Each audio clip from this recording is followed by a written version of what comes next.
let's get back to Mike Eppel. We were tallying up the numbers, seeing how much Warren Buffett is worth, and so we've come up with a gajillion dollars. Yeah, you know what? And he is almost pretty close. Yeah, very pretty close to that one. And obviously, he's what's that? Warren Buffett is worth $87 billion at last count. Oh. Nothing. So you missed it by just a little bit.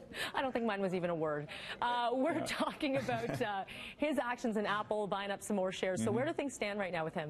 Well, the fund that Buffett controls, Berkshire Hathaway, tomorrow is holding its annual general shareholders meeting. And this is a big event for market investors who like to listen to the wisdom of Warren Buffett. He's been one of the world's most successful investors. He's 87 years old, and every year puts out this letter to shareholders explaining his investment rationale. In this case, he's been buying into shares of Apple because he just thinks this company can do no wrong, and is now the third biggest investor in the company. Bought $13 billion worth of Apple stock in just the past first quarter, when a lot of people were very worried about Apple and maybe slowing down the earnings. It didn't turn out that way, of course. And Apple this morning is close to an all-time record high. So Buffett, again, proven correct with his investment strategy and making more money on Apple. Buffett is the third richest person in the world, behind Bill Gates, who's worth just over $90 billion, and Jeff Bezos, who recently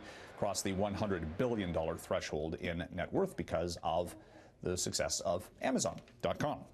We have the day after talk about Bombardier and that land sale, the Downsview land, selling to the Canada Public Sector Investment Board pension fund for over $800 million. This is the biggest land sale in Canadian history, double that of the previous record, which was held by a land sale in Vancouver. Big question, what's going to happen to the Downsview lands? The production facility for Bombardier will stay there for a few years, but the local councillor, Maria Aguimari, says she hasn't heard anything about a rezoning application or anything of that nature, and the idea of it being put into residential use, that probably would actually not be as good for the city's tax coffers. They'd probably like something more business related for the new owners, or a mixed development where you got condos, housing, and businesses all interspersed on that near 400-acre property.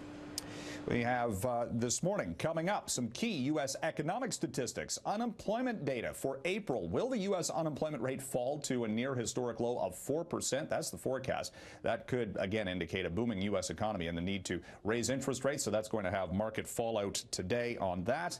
And we're also watching the price for oil going into the weekend north of $68 a barrel on speculation. The U.S. might tear up that Iranian nuclear accord and take Iran out of OPEC production. So that is something to watch, specifically at the gas pumps. I'll send it back to the studio.